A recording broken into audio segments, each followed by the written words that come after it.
I think touring is too personable for AI to take over it. Like, there's a lot of nuance in working with people on tour. Like I said, like having the artist special thing that they like, making sure they have their favorite gum or whatever it is. Like, AI is so funny to me because even in my touring email, they try to respond for me, and I'm like, that's not even what we're talking about. Like, you don't even know the lingo. And Right. I'm hoping that people don't teach the AI the lingo to where they can pick up on the nuance. But I think if AI is going to be like anything we've ever seen portrayed before, AI is not going to get smart enough to be like a person like me who has to think of all the nuances. Yeah. And I'm hoping people like Timbaland and whoever else doing all the AI artist thing will get a grip when they realize like part of the concert experience is people feeling emotion in the room with the artist. Like, how are you going to give that emotion from an AI artist? Yo, what it do, man? It's your boy Smooth, aka Mr. Do What It Do, aka Always on the Move. This is episode 38 of the Phone Home Podcast. Hey man, it's your boy 3 Guy 83, not the number but the name. Yeah, we know good things coming threes. Jumaine Jupiter, aka Commission Cowboy. For all your mental health needs, visit myconnectcounseling.net. Again, that's myconnectcounseling.net. Tap in with your boy.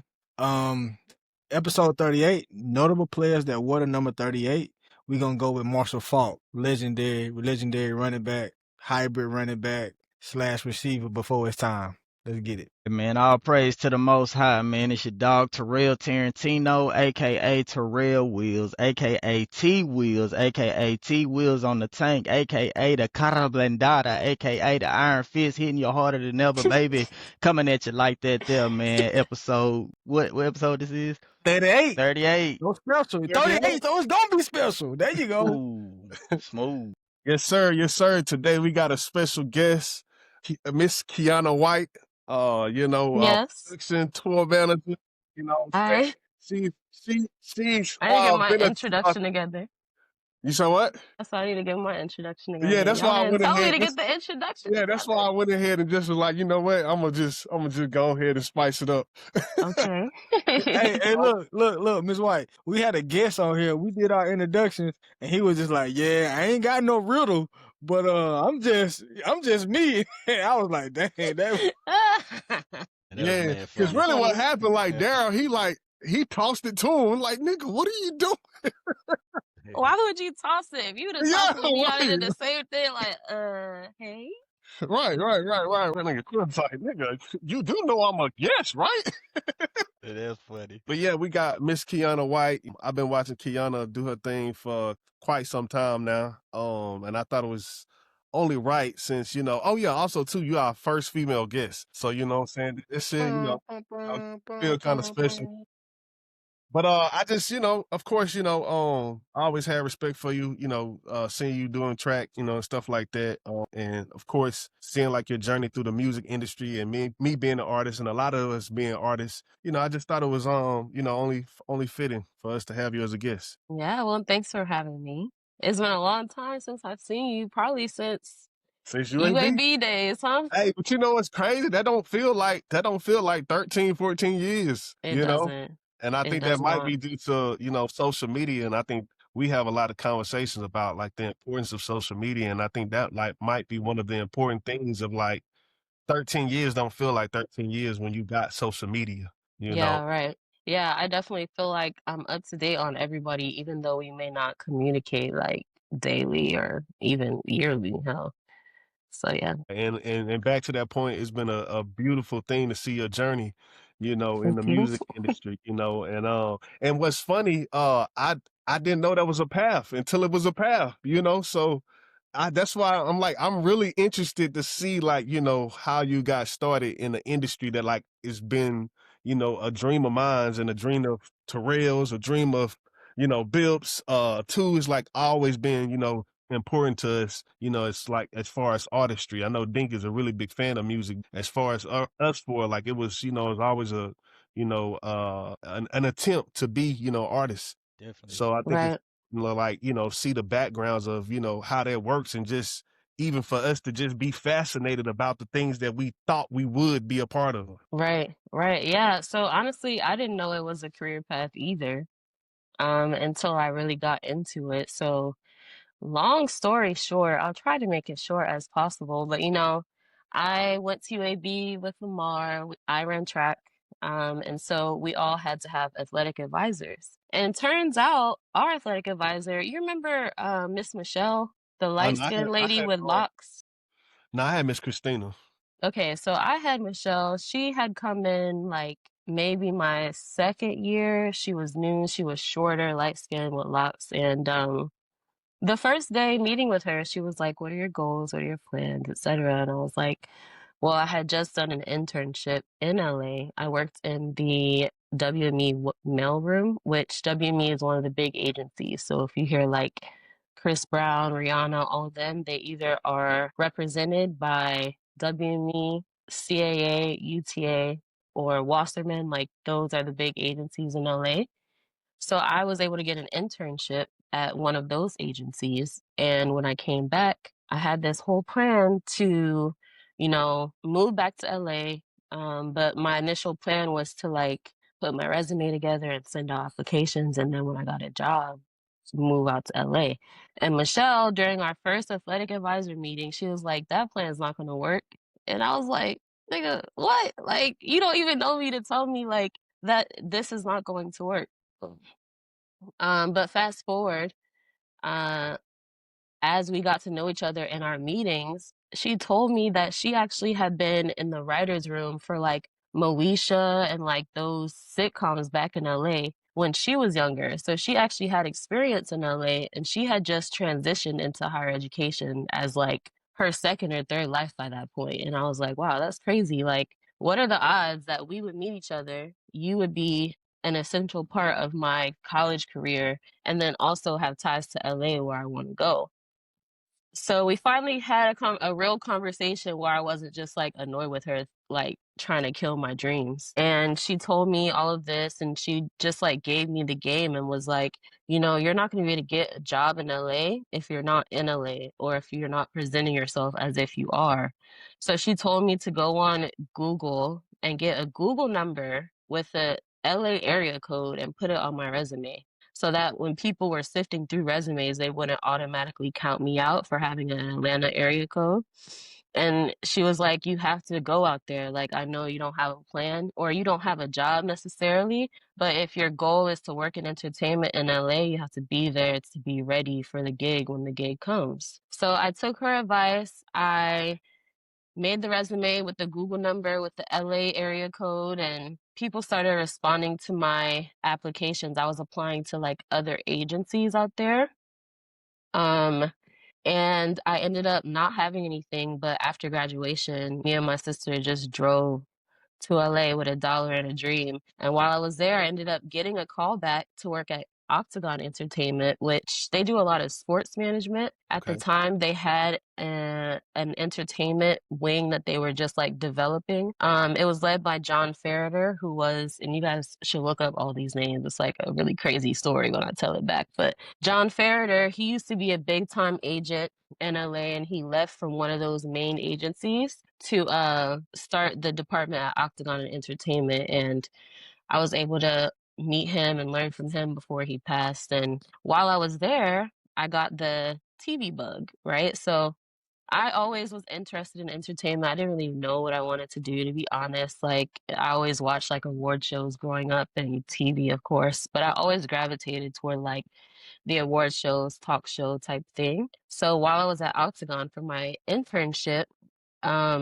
we did a pilot for a late night talk show. And it was then that I was like, okay, yeah, I want to try to do TV, specifically in entertainment.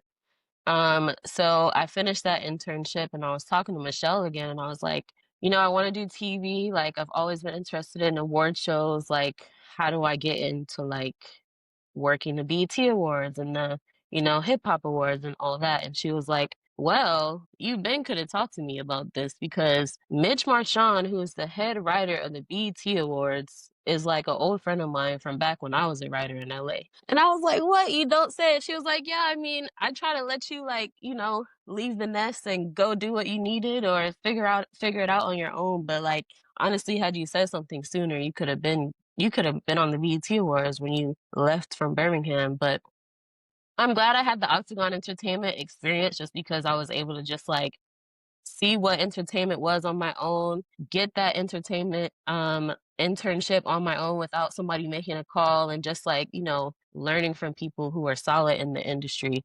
And then after that, I used Michelle's Connect, and she got me an internship at Jesse Collins Entertainment.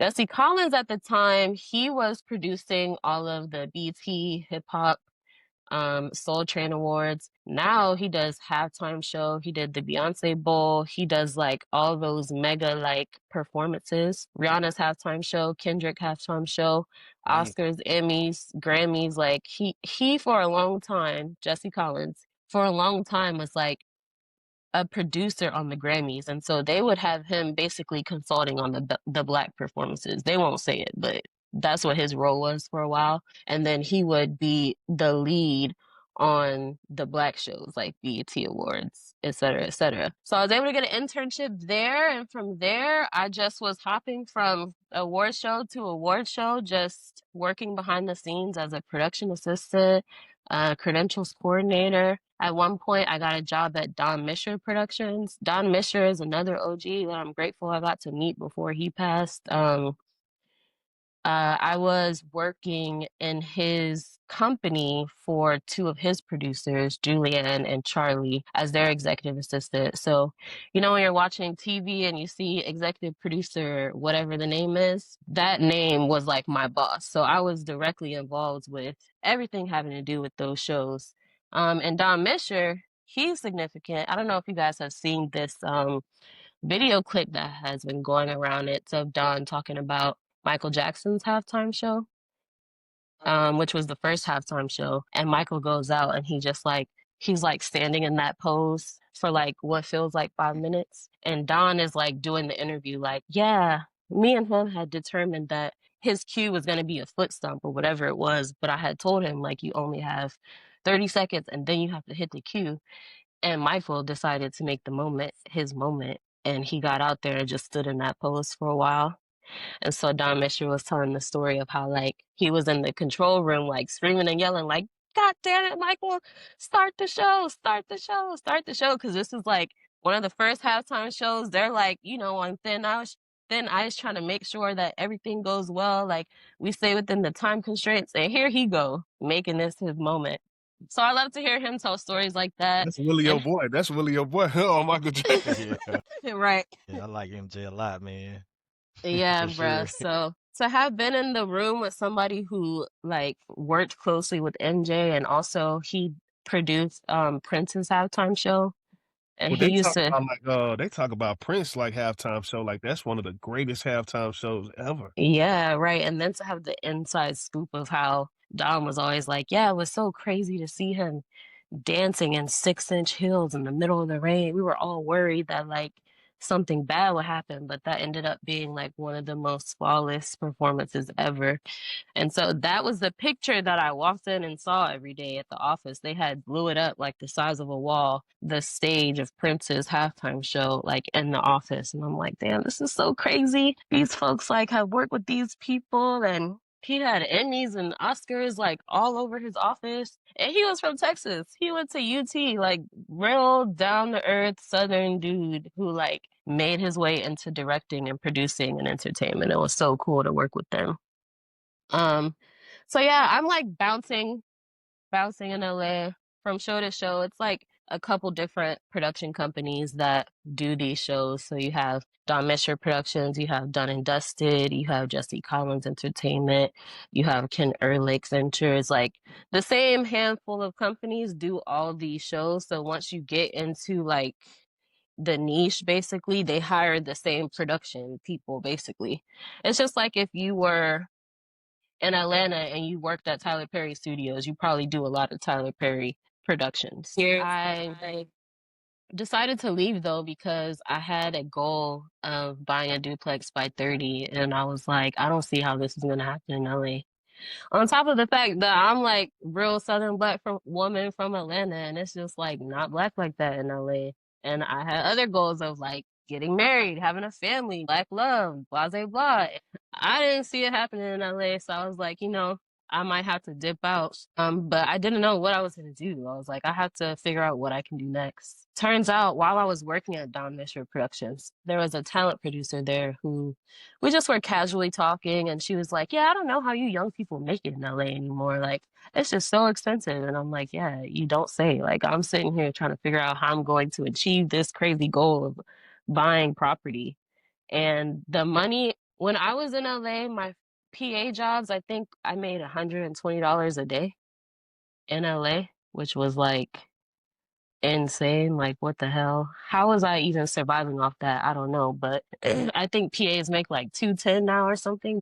Long story short, it's the bottom of the barrel. It's the lowest of the totem pole. You have to work your way up. You could be a PA for 10 years before you get to the next coordinator position, and then What's a a PA is a production assistant. PA? Okay. So in TV world, if you're a production assistant, you're the runner basically. If a artist gets there and they want Gatorade, like you would go and get the Gatorade if we didn't have the right color Gatorade, or if the producer needs lunch, you would go and get their lunch, or any like TaskRabbit type tasks that, the production needs assistance with, you're doing that. So I didn't want to be doing that for 10 years trying to hustle up money to achieve this crazy goal. But while I was in Don Misher's office, the talent producer, she just was like, yeah, I don't know how you guys make it. Like, when I was your age, I packed up everything and I went on tour with Michael Jackson and Janet Jackson for like 4 years straight. And I was like, that's a thing? Like, I know that concerts happen, but I don't know that you can make a living off of it,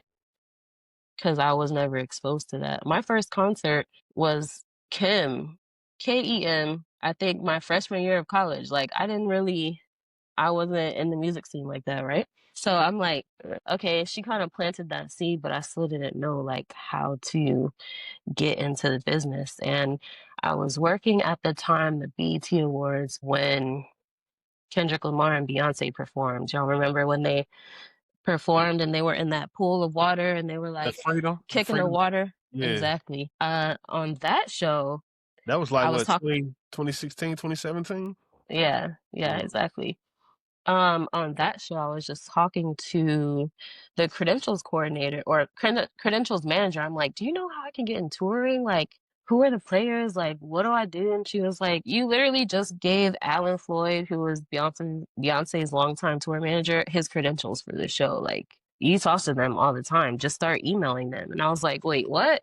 And she was like, yeah, like the two worlds collide basically. So tour management teams have to communicate with the TV teams to make sure that the show for the artist goes off without a hitch. So they have to send in names, send in contact information to get credentials. To some of them, you have to go through security, and like there are different levels depending on what the show is. So I had access to these folks, and she was like, yeah, email with your resume, let them know that you're interested in like doing something else in entertainment, you have this experience, etc.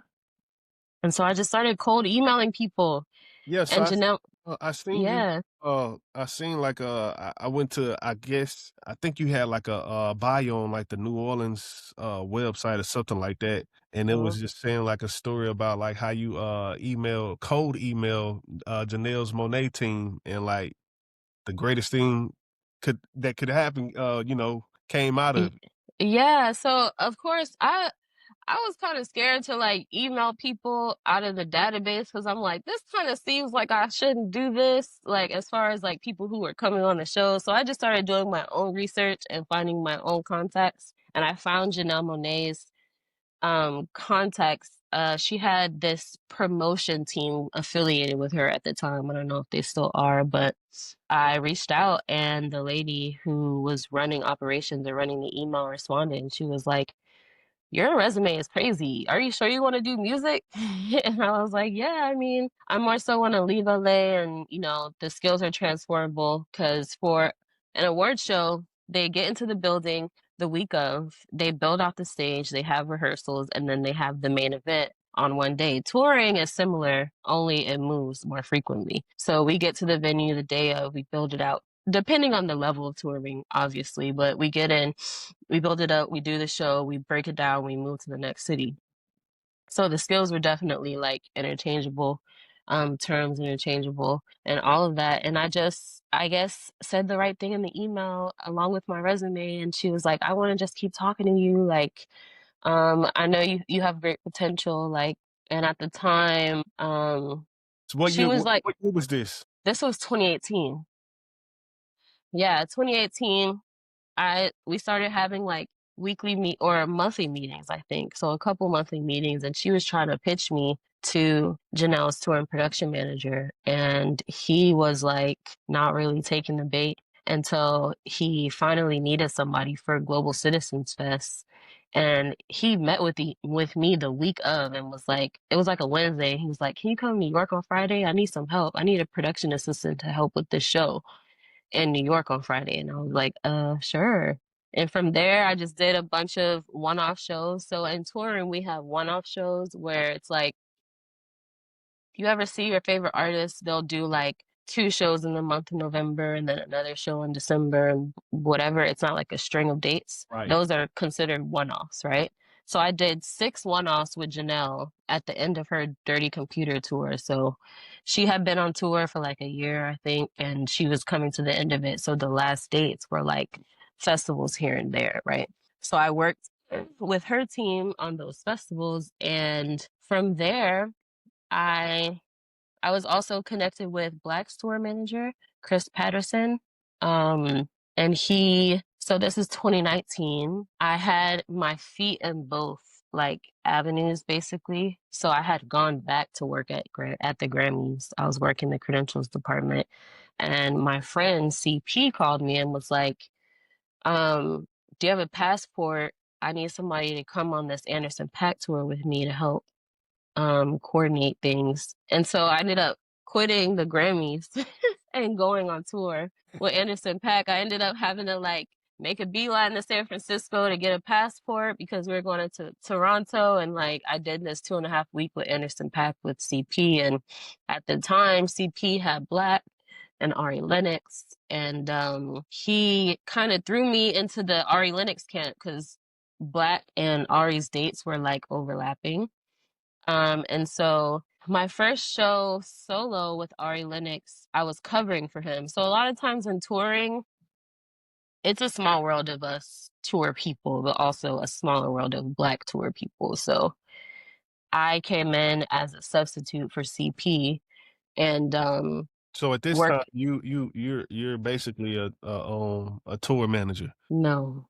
Okay. At this time, I had done a couple one-offs as a production assistant. So I'm very low level with Janelle Monáe, going to get coffee, going to make sure the green room has what it's supposed to have. Fast forward to 2019, top of the year, I'm going on Anderson .Paak's tour as a coordinator. So you have different levels, right? So CP was my tour manager, and I was his assistant essentially. So like he had me like making sure the green rooms were set up. He had me ordering food. He had me just like doing mid-level stuff. And then he had me subbing my first time ever as a tour manager with Ari Lennox in LA. So you Like shortly after that. You just got thrown a job, like thrown in the wild. I got thrown in the wild. He was like, you solid enough. You'll be good with Ari. Mind you, in touring, LA, New York, Atlanta, Chicago, those are the shows that are like, that really show you like if you could do this for real. Because LA, for one, the guest list be longer than the damn ticket list sometimes. Like, why you have everybody? That's an exaggeration, but it has happened one time at a smaller venue. But yeah, it's like so many people trying to come in and be a VIP and get this pass and that pass. So to have that be my first show, I was like, oh, okay, so this is really what all it takes. You have to be on top of everything. Special guests coming in. We had Masego, so I had to coordinate with his people, getting him to the back door, all while making sure my band was on time for sound check. And they were getting fed and they were where they needed to be, and it was a lot, right? So Making just sure. tell us.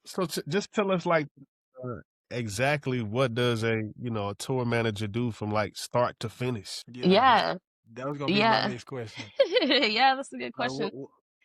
When you think of touring, you can think of tour management as like the logistics side and production management as the production side, right? So tour manager, they are responsible for the budget. They're responsible for hiring. Let's say Ari Lennox gets a tour, right? She wants to bring a 4-piece band. I make the budget to account for the 4-piece band.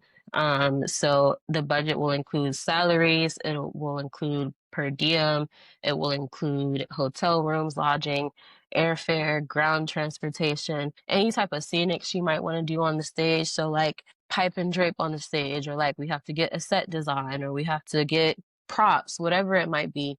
I have to account for all of that in my budget. And then from there, I use the budget to book everything, right? Whether it's people, the salaries tell me how much I can go out to the guitar player for and how much I can go out to the drummer for. And then the lodging. So What I is follow lodging? lodging is hotel rooms, right? So I make sure either we're getting hotel rooms or we're getting Airbnbs or whatever the stay requires basically, right? So I have to get 10 rooms for the artists, the 4 band members, the audio engineers. There are 2 audio engineers. There's a merch person. There's a lighting person. So I have to be in charge of booking all those rooms. Depending on how big the tour is, you'll work with a travel agent. So Ari had gotten big enough to where we were at one point using a travel agent to make sure that we have, because in some cities, if you have 2 rooms, that's 20 hotel nights that you have to be in charge of times 10 cities. You do the math. It's like a lot of rooms and locations to keep track of. You either book on your own the hotel rooms, or you book through a travel agent the hotel rooms. Same for flights. All of those same people who need a place to sleep, they also need a way to get there. So I'll handle that, whether we're going on planes, trains, automobiles, or if we're on a tour bus, which I also would be in charge of hiring the tour bus, and working with the tour bus company to make sure that like we're following the dot rules, which is another thing. Like drivers can't drive X amount of hours over, otherwise it's going to be a charge back to us, like 4 or 5, 800, whatever the amount is that we have to pay for them doing what we call an overdrive. Or if we're not able to stop, sometimes the routing doesn't allow for you to stop and give the driver breaks. So you have to bring in another driver. So I have to be able to look at the routing and see like, oh, we're not going to be able to get to this next show on time. We're either going to incur more fees and or need another driver to do a double drive for that. A lot of times when you get to the West Coast, it gets harder to make certain cities by a certain time. So you have to really pay attention to those things. That way you're not getting an unexpected bill by the time the tour is over. So all of that is touring, the logistical part of it. Day of the show, you handle guest lists, you handle making sure the green rooms are good. So ahead of time green room? yeah, so the green room is backstage where the band hangs out, where the artist hangs out. Typically, depending on the stage of the venue, you have like 2 to 6 plus rooms backstage for folks to get ready, for folks to hang out.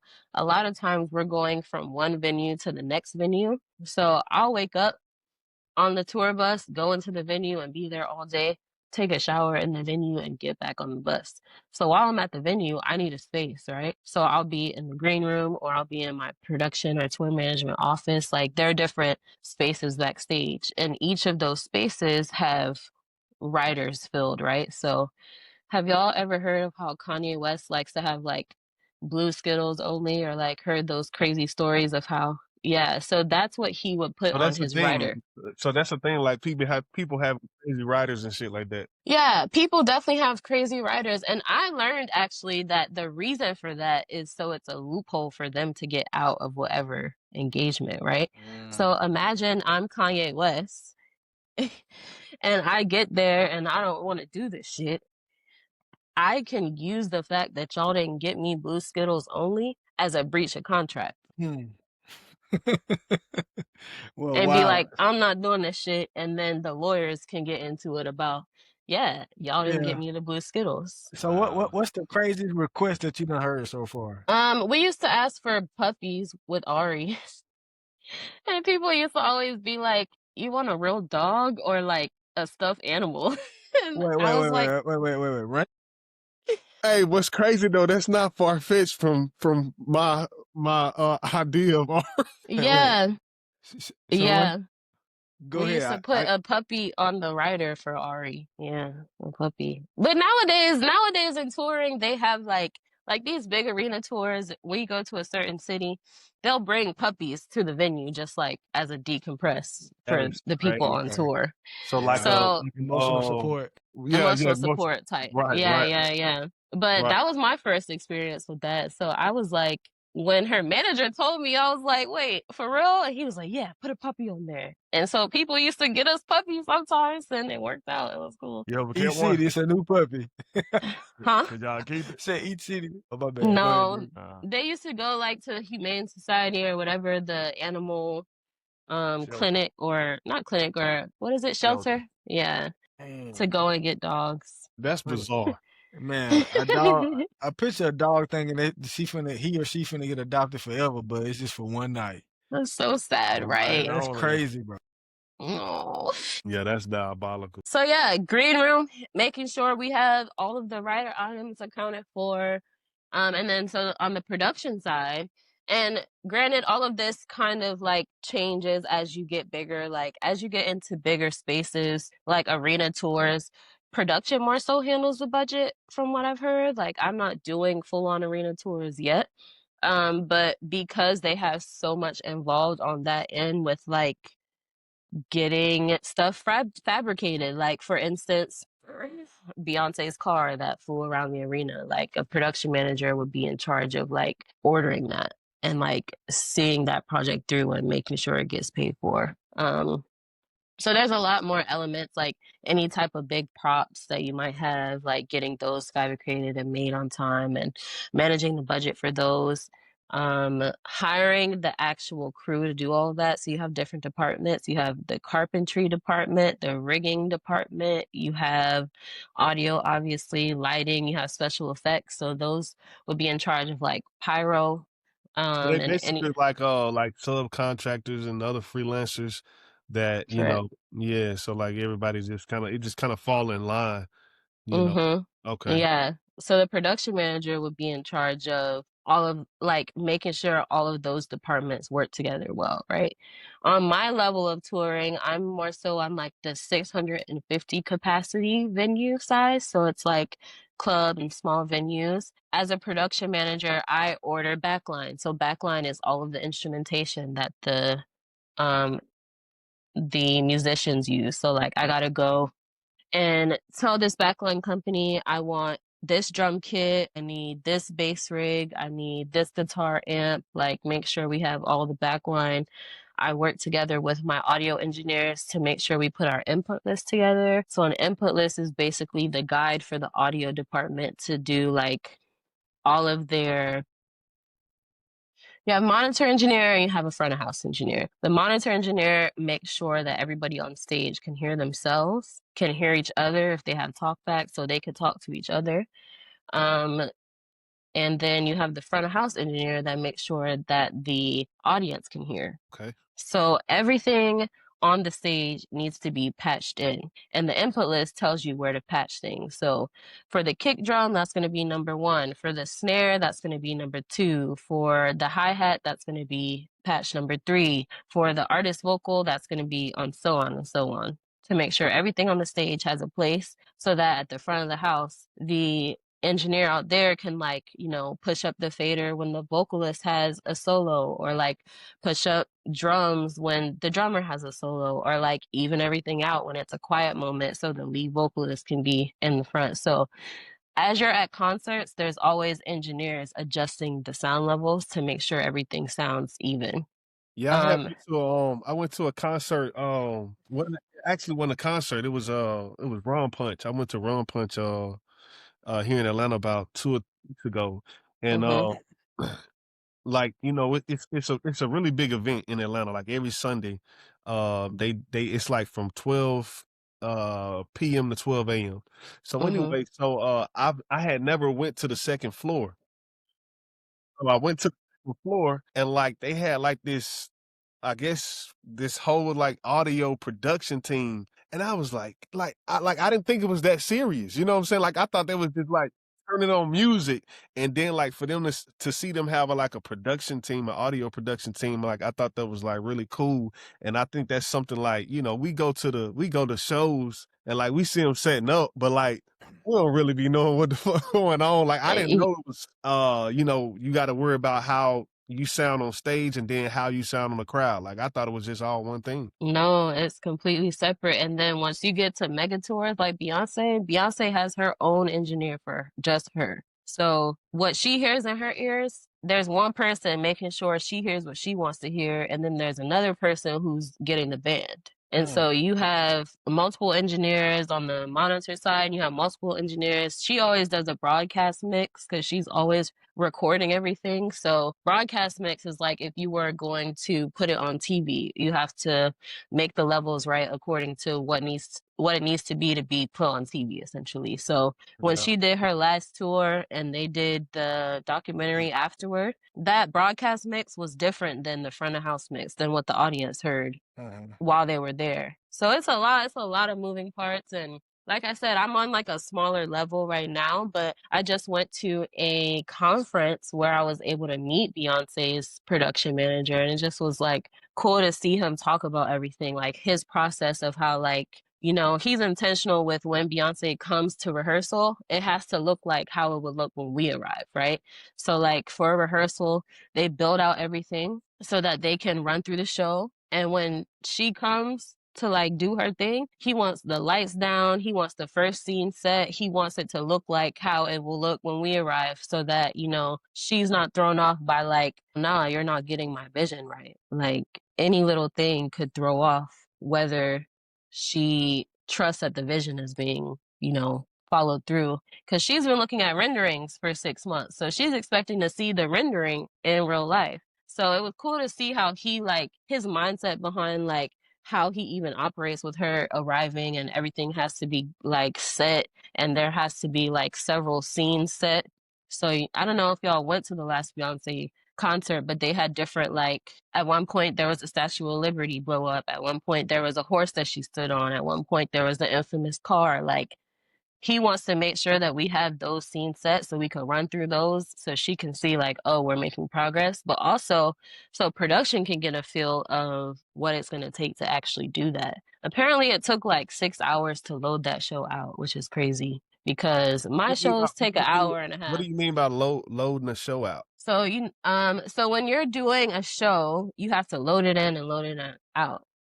I'm just going to use Beyonce because it's amazing, and that's my goal gig, and everybody wants the inside scoop. Beyonce had 81 semi trucks full of lighting, staging, props, audio shit, right? That needed to be moved from one city to the next city. So the production coordinator is in charge of coordinating the movement of all the trucks so that they can unload everything, build the stage, do the show, then take everything out and put it back on the trucks and move it to the next city. So once you're done with the show and you need to take everything out of the stadium, that's the loadout. So the load in is putting it inside the stadium. You have the show, and then the load out is taking it out of the stadium and moving it to the next location. And being ready in 2 days for the next show. Yeah, which, it was cool to get the insight on like kind of why they did the last tour like they did, where they did like 3 or 4 shows in a row in one city. Because the production was so massive, they had to do it that way. Because imagine it takes you 6 hours to load out, and then you have a 6-hour drive to the next city, and then it takes you there just isn't enough time to do everything. So it was really cool to hear them talking about It's like crazy because my whole mindset was like when I seen the dates, I was like, oh, she sold out 5 days in a row. But That's a whole different philosophy. It's a whole different philosophy, like, and it was cool to hear him talking about how the routing actually affects, like, is the number one factor affecting his job because, you know, he has to make sure that we can even get to the next city in time. And for me, it's always, do we have enough money to do this? Like, in my role, do we have money to do this? And how do I manage the money that we do have to keep everybody as comfortable as possible? For him, it was routing. Like, even little things like, he knows he wants to kill a bunch of seats. So basically, you know how there were those ticket issues at some of the shows? I don't know if it was Beyonce, but sometimes when they don't kill enough seats is when you run into issues. So for Audio World, right? What do you mean by killing those seats? You see, I'm you gonna throw explain. a I'm gonna term. explain how ticketing and everything works, right? So if I'm doing a show, right, in my front of house world, have you ever been to a concert and you've seen how they barricaded off a square in the center of the room and it'd be like consoles in the middle? If I want that front of house area to be up on risers, I have to anticipate that I want them up on risers so that the venue could X out all the seats behind me. Otherwise, folks are not going to be able to see because I'm blocking. So when I know what the production is going to be, I go to the venue or the Live Nation rep or whoever. I'm not totally clear on all of it, but I'm like regurgitating information I just learned. But basically, if front of house world is going to be up on risers 12 feet, we can't sell any seats that are below 12 feet. So that first row in the area those seats have to be killed because front of house is going to be blocking them, or the tower for audio is going to be blocking them, or whatever production wise might be blocking those seats. So we kill those seats before they're even gone on sale. We have to come up with a plan of, this is going to be in view, like, this is going to obstruct someone's view, so let's kill these seats. And his strategy was, he said he likes to kill more seats than he thinks he needs so that later on, you ever notice how sometimes more seats come available? It's because there was a change in production. And now we are actually able to sell those seats.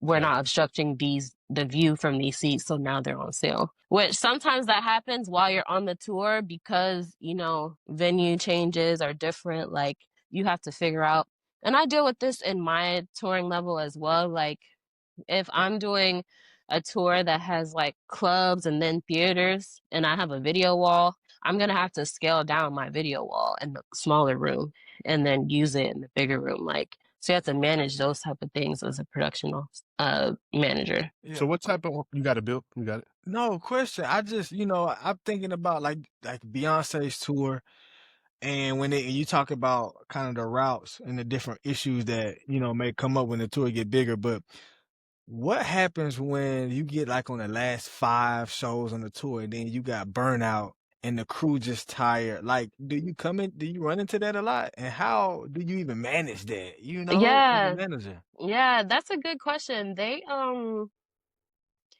talking a lot about this on the conference that I went to. I personally I came into the industry when like mental health was being observed and like, self-care was being observed. But apparently the OGs, they just was missing family functions, like burning out, like thugging thugging it out. So I've been lucky in that I didn't come into the industry during like the tough years basically, but now they do things like tours travel with massage therapists and physical therapists and Beyonce's tour director, Marty Home, did an interview where he talked about they brought actual therapists onto the tour just so people could have their moments as needed. The puppy thing is a thing for sure on different tours just to keep people, keep the morale up. Yeah, I'm his wife. I'm gonna have to lock in with you because if you get on that you get on that last leg of that tour, you need a therapist. Right. Holla at your wife. I got you. Yeah, this nigga here. But this is how it happens, though. This is how it happens. Right, like, people call somebody that they know, and he may have never been on a tour before, but if I vouch for him, that's all Hey, it but that's takes. crazy though, because I've never like thought of that. You know what I'm saying? And like that's a Right. real thing, right? You know, Hey, because Bill, Yeah, Bill, that's a real thing for you though, my boy. Like, it is. give me hey, I'm a telling tour you. therapist. I'm telling you, I can be a tour therapist. Come holler at your boy. Hey, we make it work. We get to we uncover that. You know what I mean? Bill We gonna be talk about it. starstruck We process it. trying to help Wayne out. So Hey, Wayne, I'm gonna see. I remember this. Hey, What you mean by that though? For real, nigga gonna be starstruck. hey, I'm gonna get on that tour. I'm gonna get on tour with Wayne. I'm gonna walk in the room. A milli. And He nigga, gonna be you gonna like, get fired. They gonna be like, show some discretion. Hey, You gonna be Bill, fanned out, boy. hey, imagine being Nicki Minaj therapist. Oh Lord. Shit. Hey, you know You what? some rap. That probably ain't the job for me. hey, you know what? Hey, give my resume back, please. Oh, That's funny. love. Real. So No, I, But that was Imagine a that really though. good question. it was. So to yeah, follow you up know, on I this just question, go ahead. how do you manage, dealing with everybody's personalities since you the lead person in charge? Yeah, I just try to make people as comfortable as possible. When people are comfortable, they're not going to be complaining. They're going to be willing to come and talk to you. They're going to take your leadership. They're going to take you seriously. A lot of people have said that, like, when I don't feel taken care of, like, I hated this tour because they didn't get us hotel rooms on the off day. And I'm like, oh yeah, I'm definitely like budgeting in off day rooms. I'm budgeting, or I'm thinking through like off day activities to keep up the morale as well. That's another thing that we do on tour. Like when we have an off day or we're in a city for an extended period of time, we try to go and see the sites or like check out a restaurant or check out a museum or whatever is cool in whatever city that we're in. Sometimes we go and do an escape room just because it's some fun shit to do, or like go to an amusement park or whatever. So, doing all of that, I think, really helps with managing personality. People's real personalities come out when they're upset, I feel like. So, Yeah, I try to do what I especially when can you're to on keep people tour. happy. yeah, Exactly. yeah. I remember watching the interview of 50. I think 50 was going on his Get Rich or Die Trying tour at the time, and he talked about how two guys. Well, his rule on the tour was you get into a fight, you're going home. And he was like, yo, that's the thing. We here to get money. We gonna make it professional and whatever. So two guys got into a fight and he was just like, and it was 50's homeboys. They were really good friends. And he was just like, he got to the bottom of it. One dude started it and he was like, yo, bro, you got to go home. And is it the same in like the space that you operate in? Like if there's problems, how do you mitigate, or I would say, how do you mitigate problems? And then like what happens if there's a problem like that on your tours? Yeah, same way. Honestly, like you have to think we spend many hours together. Like I Yeah. easily work 16 hours a day sometimes, depending on if we had to travel in on a show day and then load in and then do the show and then load out and travel to the next city. Like sometimes we have 3 shows in a row. So we're doing like 4, 5, 6 hours of sleep. And if we're on a sprinter, we're all in close quarters. If we're on a tour bus, we're all in close quarters. So any type of, bad attitudes and issues that happen, they have to get rectified ASAP because it's like you're going to bring the morale of the camp down with your shit. So like Absolutely. we gotta fix it ASAP.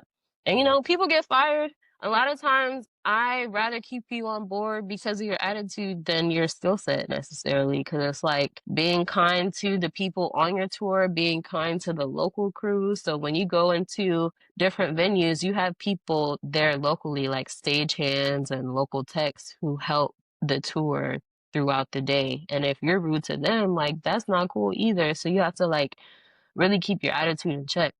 And if you don't, if you're offending people, people get fired.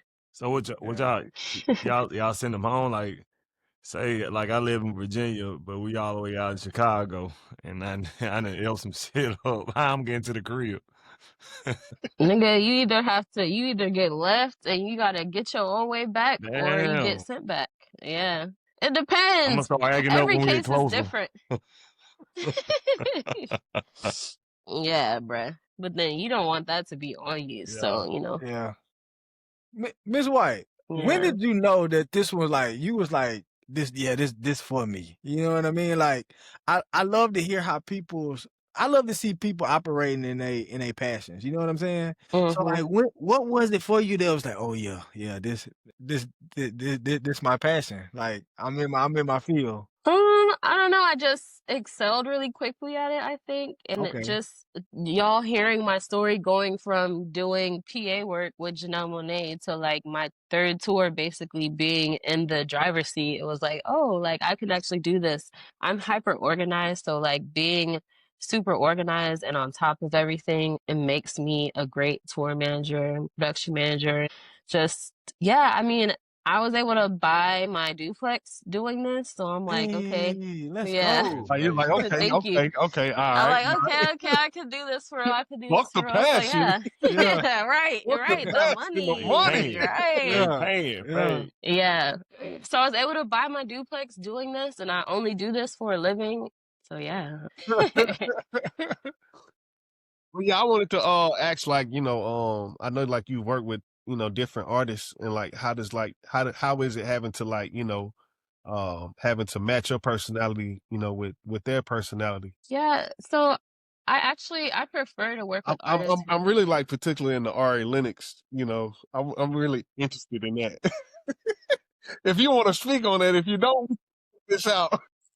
I have to have some sort of discretion in general about how I speak, but I think that for me, I've realized that it's a better environment for me when there's like a barrier between me and the artist because I have to do tour and production management on a lot of my gigs. I have to be very cut and dry and straightforward. And artists are sensitive and they need, things said to them a certain way or like, communicated a certain way, which I can do, but sometimes I am just in my get it done mode. And so I come across as a little hard. And so it works a lot better for me sometimes when there's like an assistant or a day-to-day manager whose job it is to communicate in the way that makes sense to the artist, whatever I need information on or need to communicate. Like day-to-day managers and assistants are amazing because they know like the artist's schedule and they know like what they're going through personally and they know like when the best time is to say X, Y, Z and like when to wait. So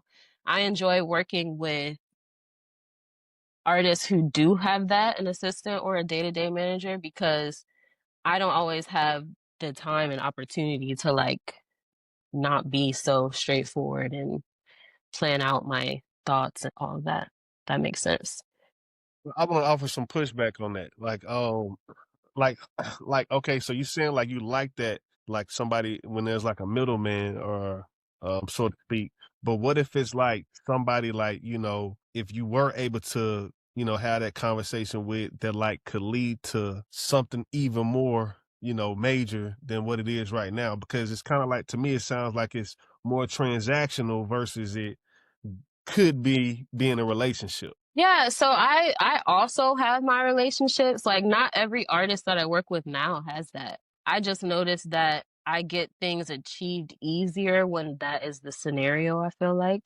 But my thing that I like to do when I don't have the barrier basically is like just be as prepared as I can for the artist. So like I have this little kit that I carry and if I know my artist is gonna need they're gonna need lash glue or they're gonna need this special kind of comb or brush or they're gonna need um whatever they might need, like a band-aid or whatever. I like to keep those little special things on me for that. And so it really shows my genuine care for them. Like I'm paying attention to what you like. I'm paying attention what your habits are. I know exactly like I know to put the water in this particular point on the stage. Like I know to put the towel here. Like I'm definitely like very involved with my artists still to know like what they like and how I can best serve them. At the end of the day, it's a service job. So I do my best to like make those little, those little things count. So, Yeah. Would you say that's a quiet win? Like that really doesn't go acknowledged? Because I'm sure there's a lot of those. Actually, people really love that about me. People really love the fact that they notice it because a lot of people don't do it. So I would Exactly. say it's a loud win for me, even though, you know, I might not necessarily need to interface directly with you. You still know I got your back at the end of the day. And Absolutely. that I would say is a strength for me and what I Yeah. do. Would you Absolutely. say that Yeah. would you say that nurturing touch come from being a woman, or do you feel that's Yes, I definitely feel like it comes more naturally to us women in my position to be tour managers, because we have that nurturing part of us. I also think we're just more organized and we can think about multiple things at one time. That's something I really have to like. I can be on my phone while y'all are talking and I'm still listening to y'all's conversation while getting what I need done on my phone. And people never think that I'm doing that. And I'm like, no, like I heard you say that earlier today when y'all were in that little group over there while I was on my phone. Like I have to listen out of both ears, something different out the left ear and the other thing on the right ear. And I think that we do a great job of that as women. Absolutely. shout out to the women in Yeah. y'all lives? Kamala for president. Right. All right. So Thank look, them. Thank them. look. Okay. So all right. So what I'm hearing to be a tour manager is you have to be organized. You have to be a person that can multitask. Mhm. All right, so those sounds like two characteristics, and then the over the edge characteristic is the characteristic of just nurturing, paying attention, you kind of just being aware. Mhm. What type Exactly. of personality needs to stay far the fuck back from tour management? Like Oh, what?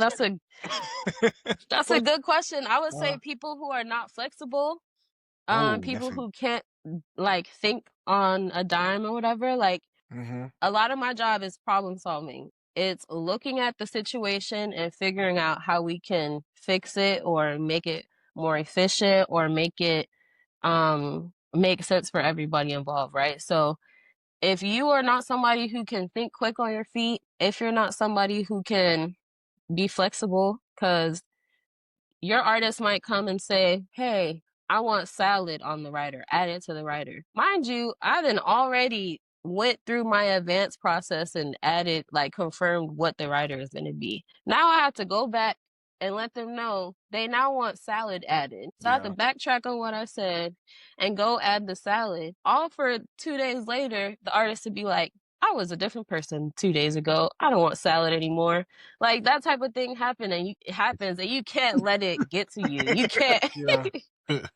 you have to just roll with the Okay. punches and just know that, like, you know, you're here to do a job. It's a service position. So like whatever it is that they need to feel comfortable to do their job, which is perform, engage with fans, etc. Like it's my job to make sure they're as comfortable as possible in doing that. So Absolutely. yeah, if you would get pissed off by that type of thing, it's a no for you. It ain't for you.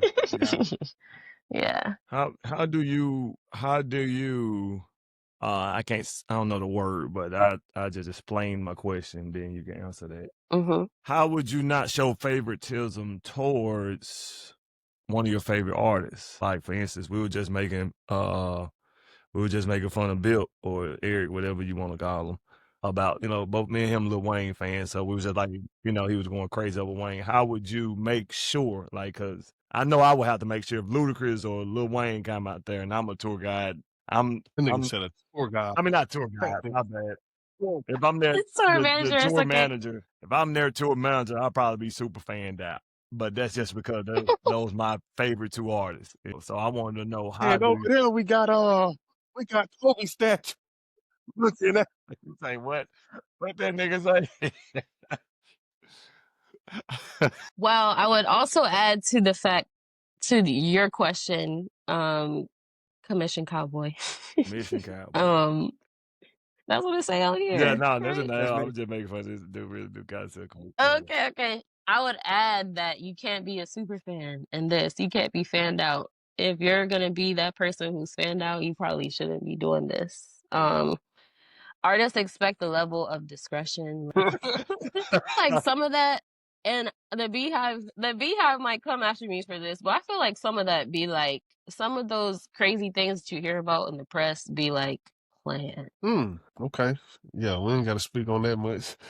Yeah, I don't know. I'm not involved. I have no clue. But like, for instance, the tilted car in Houston. I ain't heard about Tilt I heard Car. about Yes. that. So during her show, she would get into a car and then go around the stadium, basically driving around in the air in the stadium on a car. Oh, okay. In Texas, the car started tilting.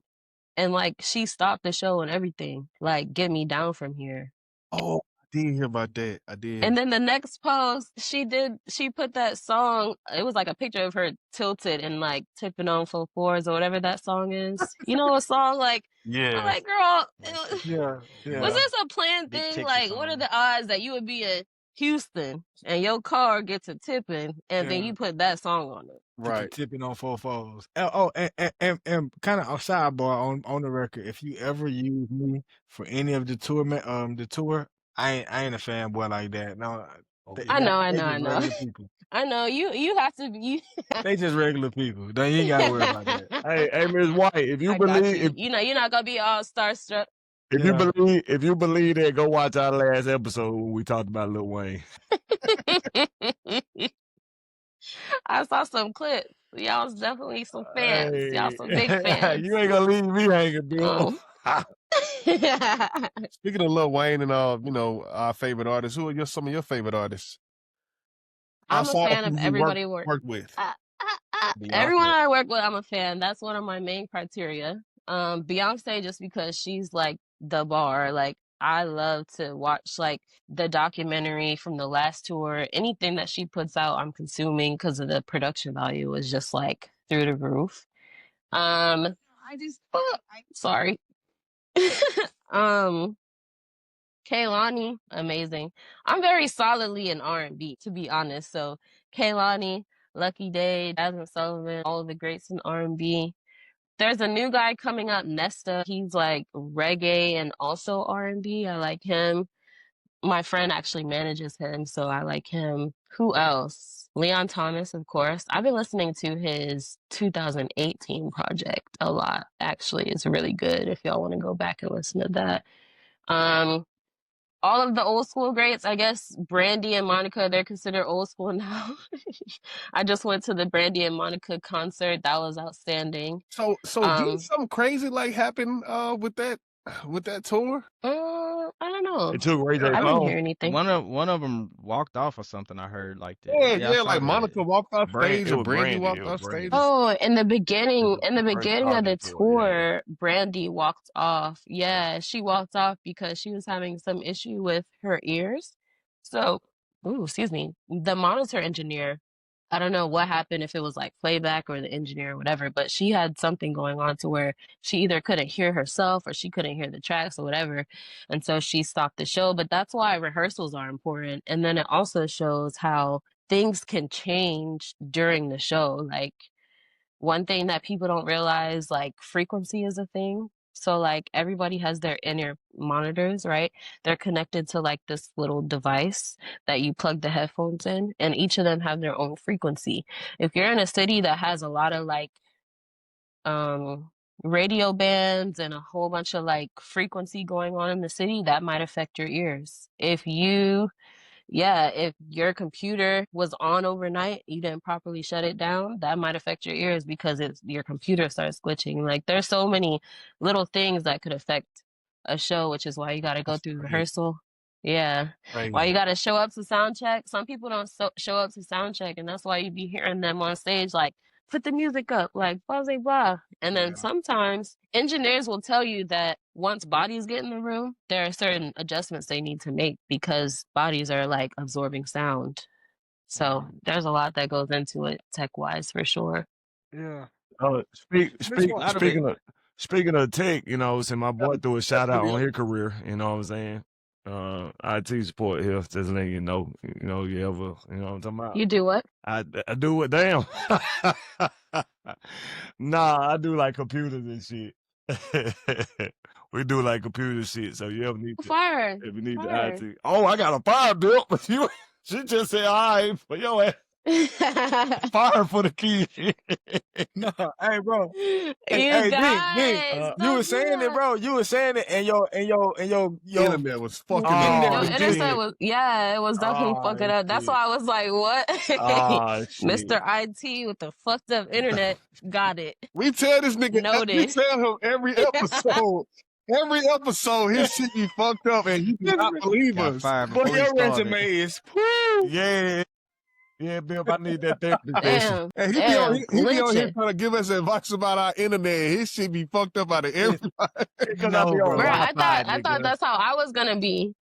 Yeah, I mean, New Orleans, they playing games out here. I'm finna sue them with the internet. It's so crazy. I'm like, how is it possible that y'all asking me for money every month and I barely got internet? So I feel your pain. That's a pain. Appreciate I got a question Thank you, for thank you. you. So, Yeah. we Willio, all you can recently follow went up to a after show. Bip as well. You said what? Or just I was making sure Willio, I knew he had a question. I didn't really have a question. I was just gonna say a lot of it sounds like theater production. Because you know when I was in college, I was a theater major, and so we used to have to do a lot of on a much smaller scale, of course, but a lot of it sounds very similar. So I used to do yeah. like text with the lights and things like that. So it just put me back in that mind frame of that time, when I was doing those things. But that's all. I didn't really have a question. No, it's definitely the same. Like you have the same positions like stage managers in theater. You have all the different lighting techs, designers, like audio. That's a great point to make how theater production is a smaller scale of like music or show production. It's like easily relatable if you were a theater kid in high school. Like that's a way that you could explain it. So yeah, that's good. For sure. Transfer. And that kind of goes along with my question. I was gonna ask, just not even I guess a musical show or not a musical show, but just like a show, a tour. Or I would ask, what show stood out to you? Whether it be a play, whether it be a tour. Like what show that you've been to that was like, damn, that's a nice production, like that you've been a fan of. Outside of Beyonce. Yes, outside of Beyonce. Yeah, Beyonce. We know that's the bar. Chris Brown had a good show. I enjoy Chris Brown's show. The Breezy Bowl? The Breezy Bowl show. Okay. Anything at Red Rocks is amazing to me. It's just like beautiful, the venue itself in Colorado. Janelle Monáe puts on a great show. I'm not biased, but she really does put on a great show. Let's see. I'm trying to think. I didn't see so many. Let's see. That Monica show was really good, actually. Brandy and Monica, that was really good. It was better than what I expected. I got a question for you. I got a real good question for you. Because I think as artists sometimes, like, it's hard to listen to music the same way. I was just about to say. Like, yeah, so like from a tour and production manager, point of view, is it hard to like look at a show and just enjoy it versus critiquing everything? Hey, can I piggyback off his question? Because that's the same thing. No, that's my question. No, I'm saying to add that substance.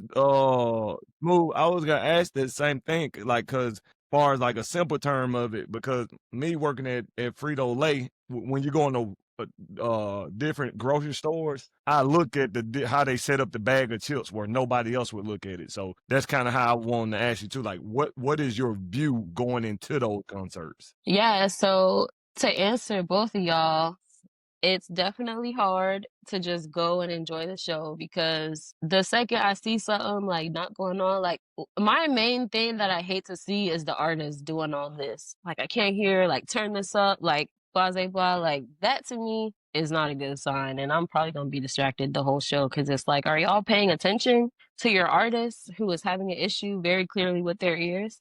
And then as far as setup is concerned, I'm definitely the person who's there early to see like who's running out on stage, like where are they going when they come out, and then when they go back, like which route are they taking and what's about to happen next. Like I'm not always watching what's happening now. I'm looking around to see like who's being put into position. Like, are the dancers being sent over to the satellite stage? Is this prop being raised up in the air, etc.? So yeah, it's definitely, I look at everything with a different set of eyes for sure. Do you feel that Sure, take for away the sure. enjoyment of it, or how you? I think when the show is done well, it makes it more exciting for me because I'm like, okay, yeah, they're locked in. Yeah, They're yeah. locked in for real. Like it's cool to see like the team coming together now.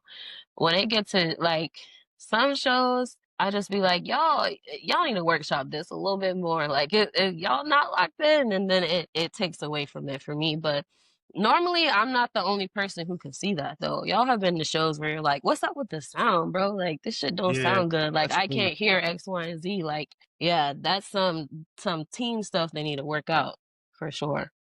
That's true. That's true for sure. Yeah. You ever been to a So Rod tell us a Wave? little bit about this. Rod Wave, I've never been to. I don't He'll be here the end of the month, I believe. Yeah, my boy where. trying to go to Florida was Ted's, but I don't think he's gonna go. Rod Wave, he just so sad and melancholy and So what you were gonna ask us, Smooth? No Rod Wave slammed the hill. sorry. Nah, But you yeah, I was good. just going to, just I guess, tell us a little bit about, your company, 19 Touring, and like the difference between like I wouldn't even say that's freelancing, but like, being your own company versus working for, a touring production company. Yeah, so honestly, I established my LLC with an S corp designation for tax purposes, purely tax purposes.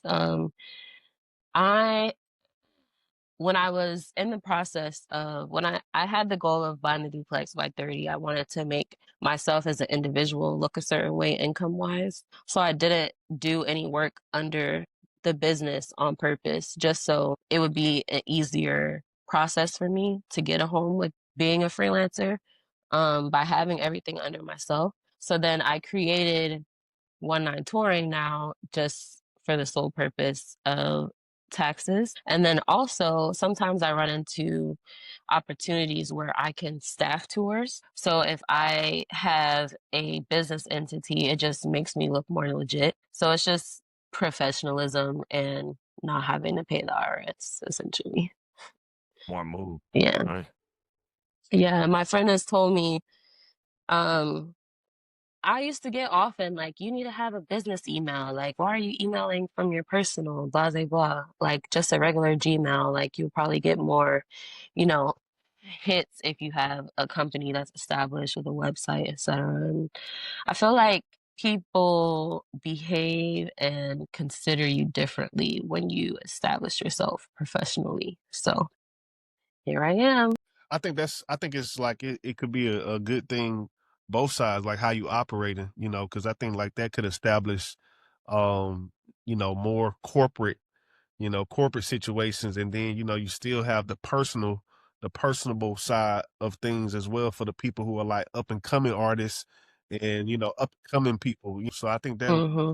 it can work both sides for you. Yeah, I think so too. I still am trying to build up the touring part. Music is an interesting thing because it's still very much so like the wild, wild west. So it's like if you're too professional, it could kind of work against Exactly. you. Exactly. Exactly. So you Exactly. definitely make a good point with Exactly. yeah. Because So you got to build. yeah, so I question, like we talk about it on this show often. Music is in a weird spot right now, right? Hmm. Like I mean, especially hip hop. I know you say that you love the R&B sector, but does that like the state of where music is, especially with album sales and all of that? Have you seen that that's been affecting or made any translation to the tour world? No, I think that music is one of the only um businesses, like industries that are still going to like the touring aspect is still going to stay afloat. We may not do as many dates on a tour, but we're still going to have shows because artists have to have shows to make money. Like a lot of artists make a lot of their money off of going out on the road. And people are always looking for a release, right? And a lot of people go to concerts just so they could have that hour and a half, 2 hours, Yeah. however long, to not think about anything and just enjoy the songs of their childhood or enjoy the songs of what they're listening to now, or like, discover new artists and just have Absolutely. that release.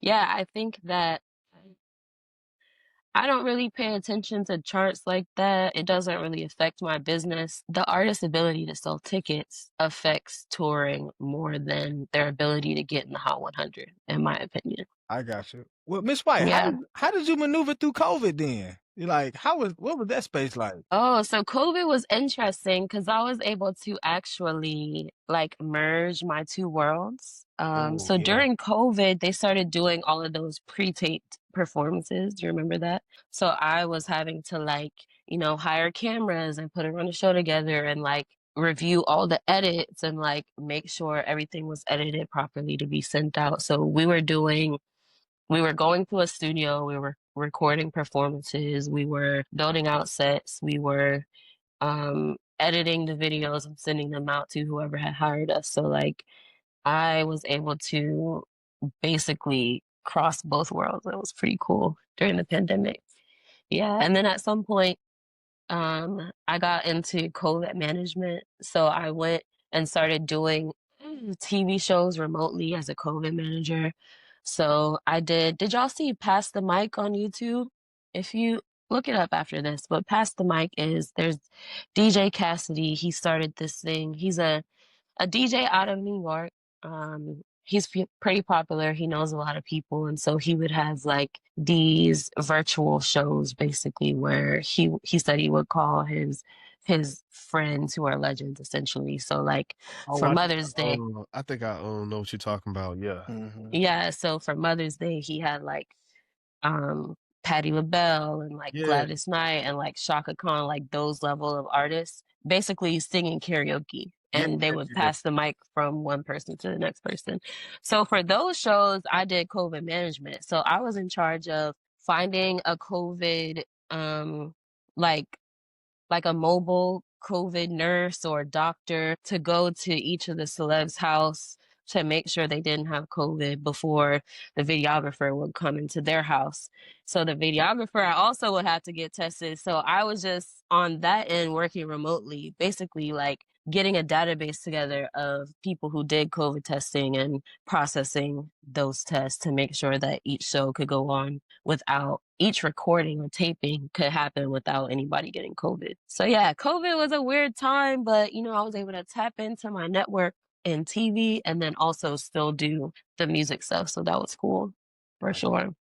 I got a question. We talk about AI a lot, do you feel like that is gonna affect the business, as far as like,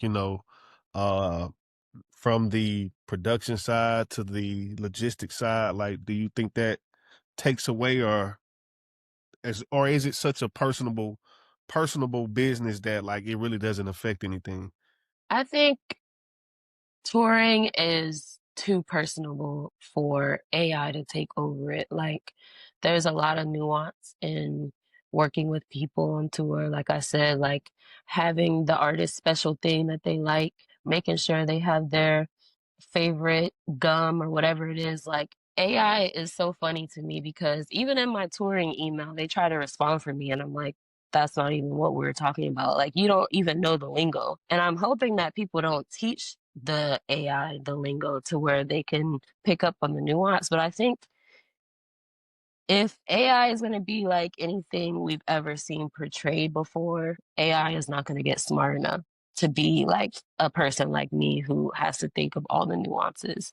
And I'm hoping people like Timbaland and whoever else doing all the AI artist thing will get a grip when they realize like part of the concert experience is people feeling emotion in the room with the artist. Like, how are you going to give that emotion from an AI artist? I do have a question on that.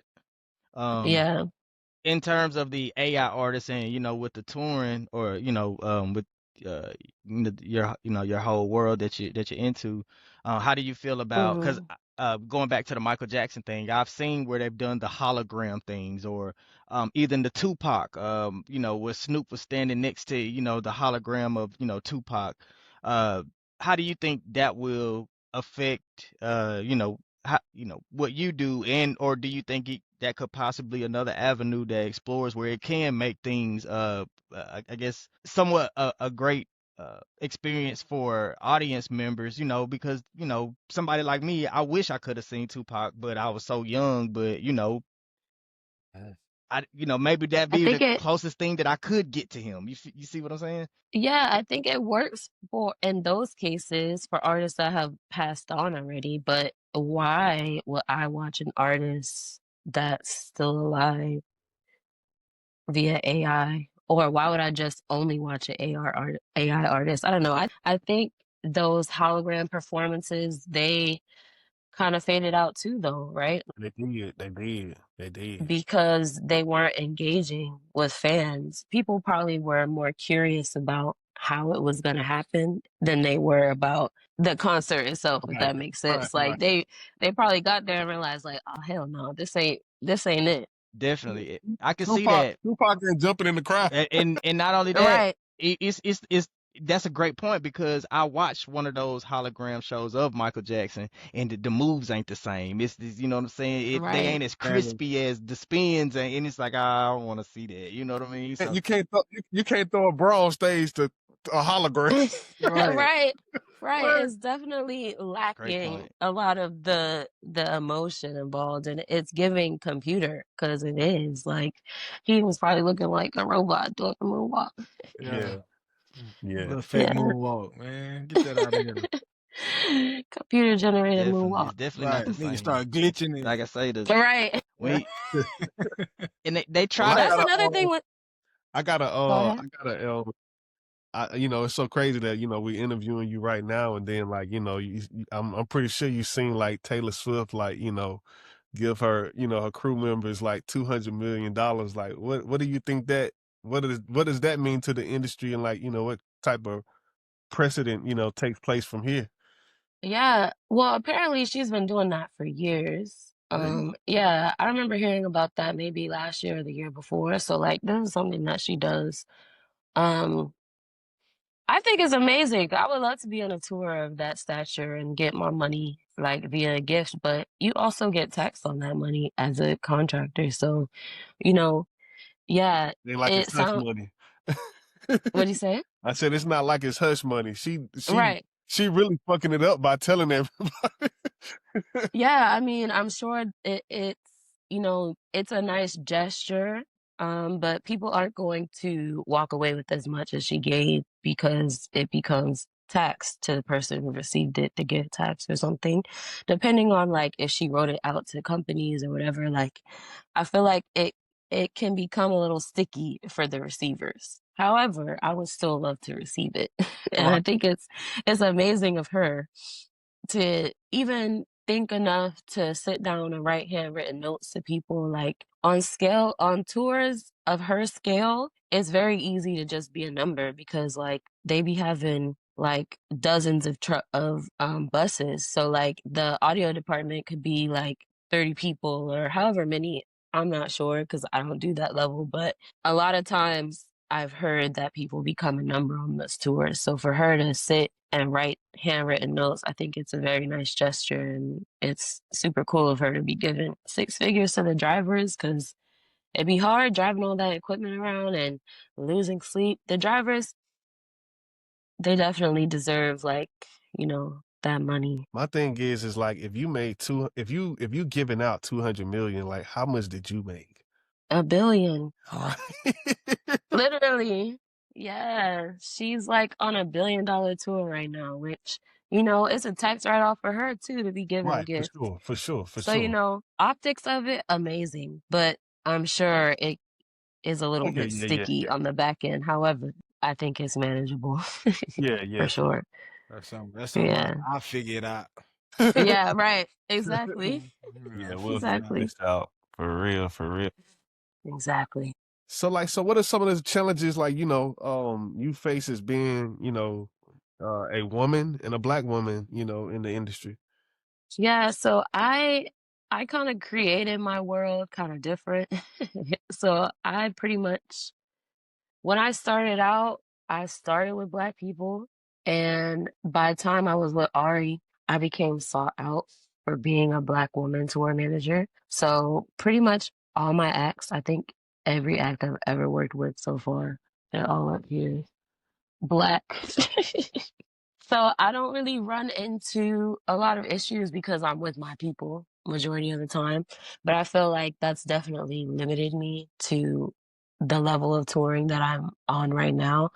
Um, there are less black people in the higher level of touring. So I'm sure they probably deal with different things that I don't because I'm in my own bubble of working with black artists. Right. But as far as being a woman, I try to be as thorough as I can in my advances. Like before I even step foot in a venue, the venue knows what to expect from me because I'm so thorough with the planning leading up to it. And a lot of times I get really great feedback from venues that like, oh, you really know what you're doing. And so the fact that I'm a woman doesn't really come into play by the time they know who I am. Sometimes I walk in and they be like, if I walk in with the drummer or like another man on the team, they going to shake his hand first, like, you must be in charge. And they be like, nah, talk to her. So that has happened. But beyond that, I've been blessed to work in a bubble, honestly, and have the support of black men in my team, and then work alongside black women who are super supportive, and we get each other. So yeah, definitely blessed for sure. That's dope. That's amazing. Yeah, thank you. Keep doing your shit. Thank you. Yeah. What do you see it going in the next 5 years? Do you think we're gonna see you like on a major tour, anything like that? Yeah, so now I am intentionally trying to put myself out there outside of my bubble so that I can, because on my level of touring, there's only so much that I can learn as far as production is concerned. Like, I don't know rigging, I don't know pyro, I don't know like when they go into an arena and they chalk the floor to show like the light is gonna go here, this light is gonna go there. Like they do all that before they rig everything up into the sky. Like there's so much more on the production side of things that I don't know. Also, the tour side of things on the higher level, like they have A, B, and C party, right? So the artist would be A party and they get X amount of buses. B party, C party. Just how you move that number of people around. Like there's so much to learn. So I've been intentionally like I went to this conference called The Conference Live at Lidditz last week, and it was with a whole bunch of people who are touring on a higher level than me. Try to shake hands and make good impressions with them so that I could get on higher tours. I'm trying to take it one level at a time, basically. So the next level for me would be theater and amphitheater level. And then from there, it would be arena and stadium. I don't necessarily want to jump from where I'm at to stadium because I feel like I would be lost. And I still want to, continue learning and honing in the fundamentals by going through the different levels. So I'll be doing that. I just actually won the registration to go to another conference happening in Palm Springs in January. So that's another networking opportunity for me to meet people and try to get myself different clients and also work alongside people who are doing it at a higher level than I am. So that's my goal going into 2026, just like breaking out of this level that I'm in right now and getting into the next level. And then in 5 years, I should be at that stadium level. Like, okay, I made it. And who you think you want to work with in 5 years? Let's say Besides that. Beyonce. Besides You Beyonce. already know. I would love to see. I feel like Doechii is on her way up Yeah, there. Okay. Doechii is a good one who's on the way up Hey, now there. that's crazy you say that because like, hey, like we might be looking back in 5 years and like seeing these two worlds merge together for real. Right. Right, yeah, for sure. Doja Cat is on that level already, but she would be amazing. She does really crazy, like I love her vision for her shows. Doja Cat, who else? Those are probably the top two. I would love to do like a Maroon 5 or like a Coldplay or like that Yeah, scale of touring yeah, or yeah, like The yeah. Weeknd Imagine because Dragons. yeah, like those big crazy production like Pink would be cool to do. Pink. Mhm. Who's the girl? Callie Uchis. Her arena show looked pretty cool. Like I love the set pieces that she has. Sabrina Carpenter. Like any of those more pop people, I would love to see what Yeah. they talking about I over think that might there. be a different world for real because I think like a lot of those cats, like they be doing like 100 shows a year. We just don't, our culture, we just don't hear about it, but like they be Yeah. doing like 100 stadium, you Yeah. know?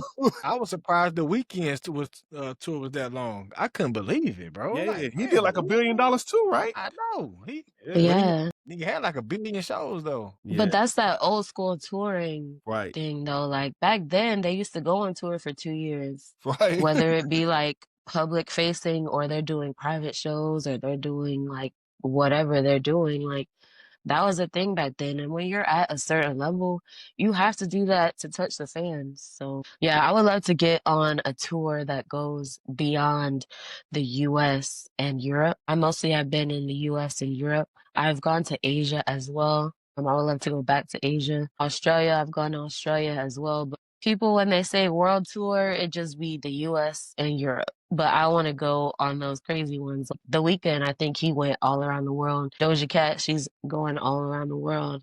Yeah, so definitely have some goals, got some places to see. I haven't been to Africa yet for work. That's crazy. I haven't been to Africa at all, but I want to Yeah, go for work yeah. for sure.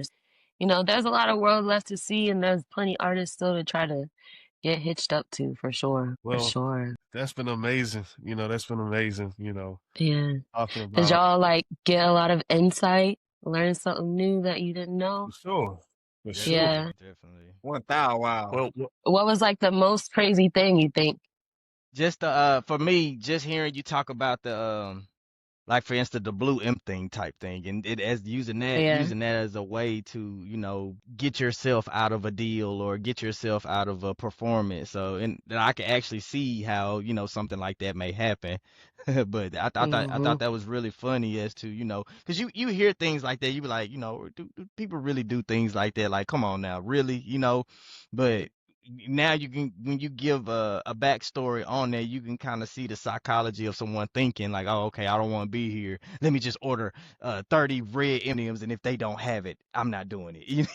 Right. Yeah, Yeah. Right. That's crazy. Yeah, making it bro. difficult on purpose. Right. That was a crazy one when I learned about it too. I was like, oh, that is so crazy for Yeah. sure. And then I also think too, like you mentioning like the routing, like that might be the hardest thing out of everything for, the major artists, Right. For sure. I mean, think Yeah, because about it that. affects everything. Yeah, it affects like their vision and what type of show they can actually do.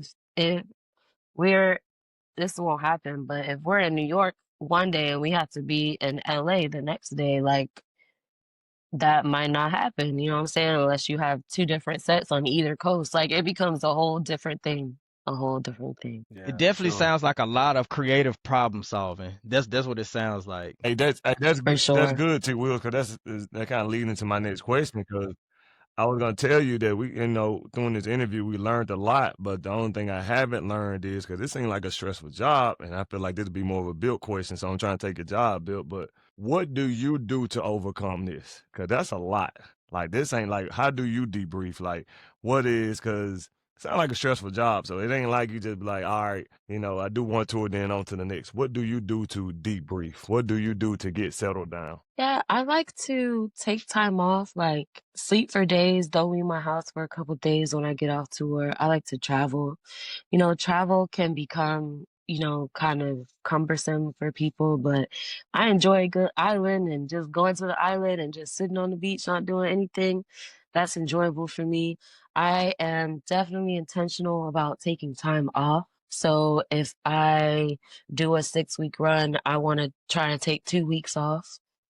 Um, what else? I work out still. I've been chasing that college track body since I left it, which I know is impossible, but I have a gym in my house actually, like my duplex, it's a traditional shotgun home, so I have um living room, kitchen. I'm in my office right now, bedroom, and then I have like a little gym that I set up with like Olympic weights and everything in the back. So when I'm off, I like to really hone in on my routine and just like zone out for an hour and some change and follow the workout plan. So Absolutely.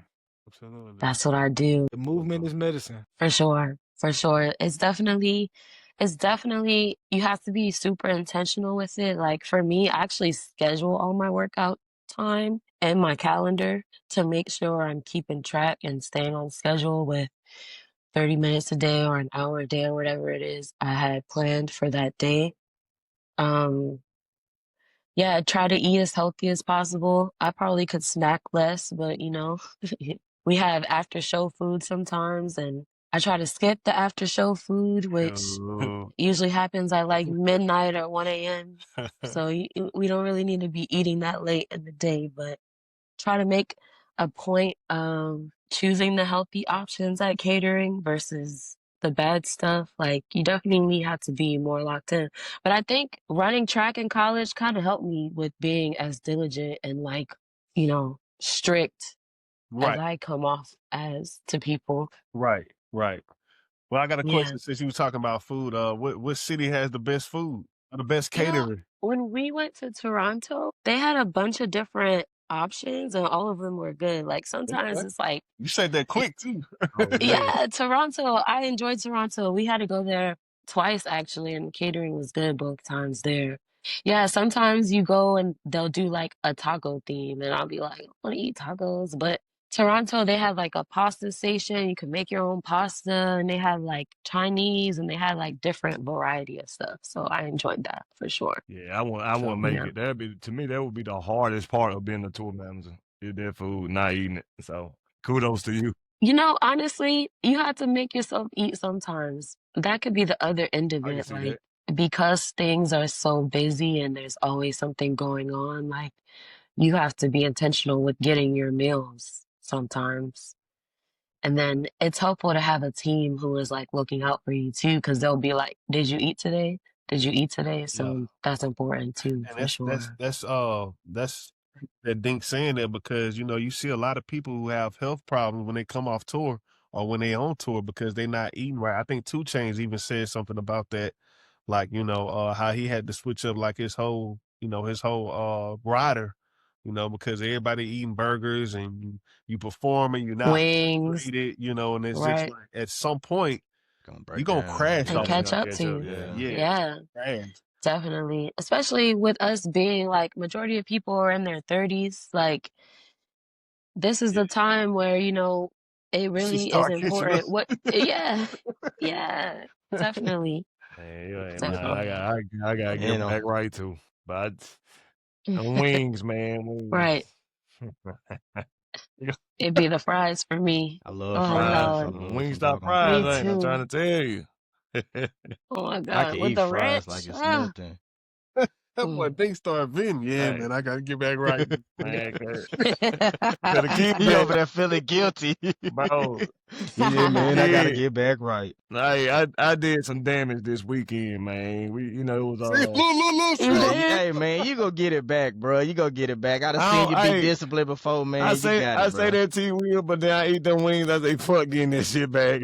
We ball. Hey, I'm just saying, I know you could do it, though, cause, bro. 20 piece like the When he was college on days, that, what was that? When he was on that PX90 when 20 we was in piece. school, Hey, he was back focused. then, He was locked T. in. Will, He was back locked then, in. I was like, man, that's my boy right there. He was going Hey, in, though, for Cause real. white back then, I could do my insanity and to get it right, you know what I'm saying? But now, Insanity hey, I is was crazy with it. He was crazy. going in. He was doing it, though, hey, man. look. Hey, I Let was me tell proud you. of my Let me tell boy, you. man. He was doing it. Look, nobody used to wake up early in college, bro. Nobody. Right. We just got in from the night before partying. We just came it's 4 I a.m. remember that. Yeah. Bro, Dink gonna wake up at 4:30, 5 o'clock, and do insanity in the living room. Yeah, he was locked Yeah. in, man. That was And I'm When I amazing. went to bro, That was DC, when I went amazing, to bro. DC, when I went to DC back in March, I'm laying down. This is like 4 o'clock in the morning. Dink, hey, you trying to work out? Hey, Man, trying to work out. hey, hey, hey, when even Dink get then, locked hey, He in, boy, locked it's in, over man. with. I He had was locked locked in. in. I had locked in for the wedding when I got married, but boy, and you showed me them pictures, Bill. It was, hey, 5 years later and the baby though. Look at this man and his internet. Internet It's trash. because the Now huh? that boy smooth a different animal too when he lock in. Oh yeah. Look, Yeah. college, man. I'm JUCO football. I'm just thinking, bro, we just gonna go to practice, bro. We already wake up at 6 o'clock. This nigga Smooth said, nigga, I think it was like the first day, like the weekend before practice. Yeah. Nigga Smooth said, man, 4 a.m., bro, Bip, get up, bro. Let's go run. I'm like, God, nigga. I would slap that nigga back to sleep. Man, That's what bro. you need, though, bro. That's the type Man, of I'm friend you telling you, need, boy, though. Smooth For used to be real. locked That's in. the friend you college. That's the need for friend you sure. need That's right the there. friend you You need. need I that. would For have sure. not adjusted. Exactly. If it wasn't been for They Smooth. would've That's why told- you Hey, did. Bill. telling Hey, you. it sound like we all wishing for them college Guys, days. hey, she just spoke out Man, revelation, what? didn't it? Just spoke out truth. Telling you. I can't believe all the stuff we was doing in college, to be honest. I'd be like, Man. damn, how was I doing all this? Yo, like you in college you could go party and you can go work out an hour later for the Bruh. morning workouts. Like you can go work out an hour later. To go play a football game and then go out, bro. Man, please. Go. Hey, I don't even see how that shit. hey, I know I'm Yeah, I right. know I'm falling off the train because today I was like, I'm gonna start it up today. I ain't never did this in my life. I said the same thing today. I said I was gonna start it up, right? I actually got up and said, nah. Tomorrow's a new day. Hey, yo, you might as well wait till the Niggas New like, Year's hey, resolution look, bro, at this look. point. Niggas It's start thinking so about the future crazy. like, man, when it's gonna be Christmas, I don't want to start now. Cause I'm gonna eat bad. Then, yeah, I'm gonna Right. Bro, Wait till it the New is Year. so easy to talk yourself out of working What? out. So look, Bruh. so it was like 6 o'clock. It was 6 o'clock today. So I was like, yeah, she gonna be cooking in an hour. So that's gonna be 7 o'clock. So I can't work out right now. Then it's gonna be the pot. So I'm gonna just start tomorrow. tomorrow for a Logic reason, crazy. nigga. Hey, you get real Logic get You get crazy. real God made crafty at Tuesday coming for up a with reason, nigga. excuses for doing stuff you should do, but when you want to Please, do something you man. need to do, you can't think of all them great crafty. Right. I done came up with excuses every hour today. I'm being honest with y'all. I done came up with an excuse every hour not to work out. It'd be like that. Nigga, I supposed to be the fittest nigga. It'd be like that. I'll be in my little gym at 11 p.m. Like, damn, I only got an hour left today. Let me just go finish. Like, Oh, But you know, sometimes, man, when I ain't gonna when lie, you see anything other got to people, work is over with. Anything got to work yeah, That's it, is over with. that's true. bro. What you were saying, Willie? I was just gonna say sometimes though, sometimes I just be on Facebook. I see Bip doing something. I be like, yeah, I'm finna get up and get in the gym or something. You know what I'm saying? Sometimes when you see your peers just doing something, it just put that little extra, motivation on you. So for me anyway, That's very true. So it be plenty times, man, I be like, man, I ain't doing nothing. I see Bip Yeah. doing his little 1-2 on there. I be like, yeah, I'm finna get up and record Especially myself too. You know what I'm Especially saying? when a motherfucker faithful to it. Yeah, Especially when you yeah, faithful to it. Hey, You know what I'm saying? I be like, Definitely. I can't stand seeing a motherfucker posting that one picture in 6 Goodness. months. Oh my And goodness. they're like, yeah, we back in the gym. I'm like that too, You know, though, T. Will. having peers around you, that's a real thing, though. I see- when I see- you see your I see peers Bill work out. motivated, it help you. I see Bill working out on Facebook or Instagram. You say, what, Smooth? Your internet, bro. Bro, that's internet. That's only for the dating, my nigga. That's because Ayla, I couldn't mess with the internet today because Ayla was asleep. I couldn't fix it like I normally fix it. But I was just telling T Will. You know what I'm saying? Hey man, you ruined my joke, Smooth. On to the next, my nigga. I ain't on Nigga, fire. we can't even hear you. Well, We then, can't hit hear the you joke. say You the would've edited joke. it. You would have edited it. You would have edited it. I'm quitting the podcast. I'm going on tour with Miss White. Forget y'all, boy. I'm getting treated like this. I'm going with Miss White, Hey, boy. Ooh, my man. brother got a new job, bro. Ooh. And I ain't even got hired yet. She fired me And too. what are you Really, gonna do? didn't It ain't gonna be internet. It ain't gonna be tech support. Hey, I'm gonna have to go get them damn Skittles, ain't it? Right. Yeah, that's it right there. All 60 of them all red. You said you wanted blue, right? You gotta make sure Kanye can't get out of his contract. Oh, Right. ain't gonna be in Skittle bags just picking them Oh my bitches. gosh. Right. Oh, dude. Well, Keon, it was a pleasure having you. Like, this was really dope, you know. And we Yes. appreciate you. Of Thanks for course. having me. Yeah, I yeah, enjoyed it. for sure. Yeah, I can't wait to see the episode. For sure. I'm gonna send it to you. Yeah. I'm gonna send it to you before we drop it. Yeah, I might have to bleep out some shit like, ooh, Right. Yeah, Right. should I have said that? Yeah, when you Right. watched the episode, we had What were you gonna a say? wrong introduction at first. When somebody said Marshall Fault, we need to make sure of that. Earlier, Smooth, somebody said this is What you talking episode. about? What episode it was? 38. 38. Yeah, Yeah. Smooth. I thought Marshall Fault was 28. Nah, he wore 38 in his earlier years, I think. With He the did Rams? wear 28, but he wore 38 in his earlier years. I'm talking about the famous If I ain't 28 though. tripping. He famous for what? He famous for 28. Yeah, all right. This is an off air conversation. Yeah, we were talking about critiquing. I was just like, I was going to talk to them about that one. But all right, Yeah, this interview has been a pleasure though. Definitely. I learned a No lot, cap, man. This Miss was White, dope. no cap. Like, Yeah, this is a great one. yeah, it's Great interview. one of my personal favorite. Personal favorite too, Bill. It was. I do have to agree with Bill. This was very entertaining as far as like the learning. I mean, we learn from all our interviewers, but as far as like seeing different perspectives, like these boys have been to way more concerts than I have. But when I went to, one or two, it was fun learning the way you see different things from a different POV. And so that's why Right. that's why I like the most. I ain't gonna lie to you. I think this would be just Yeah. dope. I think it'd be dope for like, people to see what, touring is about. And I think it's dope too. Like it's a perspective like we don't, I think you got a perspective like people don't know about. Facts. Most people they Yeah. just get the perspective of the show, or seeing it from the audience standpoint. But you speaking from a technical or behind the scenes, basically, that's very interesting, to hear it. And again, I've when I was in theater, it just a lot of the stuff that you talk about, it just put me right back in the mind frame of when I was in theater in college. So it was really, really cool to hear and get extra insight on how big these huge, big $1 million productions are run. So yeah, this was definitely a great interview. I was more listening, because I was just trying to soak up everything that you were saying. But this was really, really cool. So yeah, kudos to you for sure. Yeah, thank you guys for having me. Y'all had amazing questions. Amazing questions. For sure. You provided insight for, and it's like a little jokey. You provided insight because now she probably gave us the reason why Future ass just dipped out of that concert we went to. He didn't say good night, DC, or nothing. That nigga said just dipped. That nigga didn't say shit. What? He left? Nigga, earpiece Oh, wasn't no. something. That's what I'm saying. going That's on with probably the what ear- happened. Now she tell us that probably Right. Nigga They just probably got a annoyed the whole justifiable night. reason. Or the Right, fact that they actually had to exactly. leave. Yeah. Probably did. So shit, Yeah. that actually was an insight Yeah. for that though. But appreciate it though Yeah. so much. Now it's like as an audience member, you don't take it as personal. So like No, I'm still know what I taking it mean? personal. It's personal.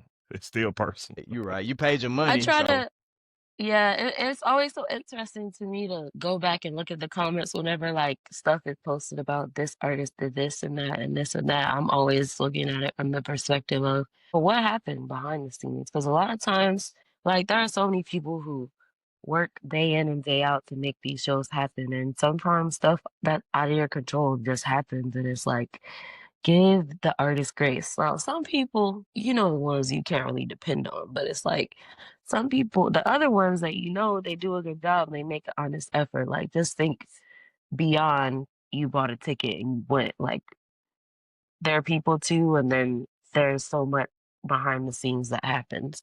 Give folks grace is what I like to say in general. So we gonna end it on that. Yes, sir. Appreciate Well, it. thanks for having me. Happy holidays, y'all. Thank you. All right, Thank y'all. you. Happy And you as holidays. well. Appreciate y'all tuning in to episode 38 of the Phone Home Podcast. I don't know if it's Marshall Falk or not. We'll find out. Indeed. All right. Okay. Take it Good easy. night. All right, water. Y'all, boy. Yup, love y'all, My boys. lady Hey, is man, my- water.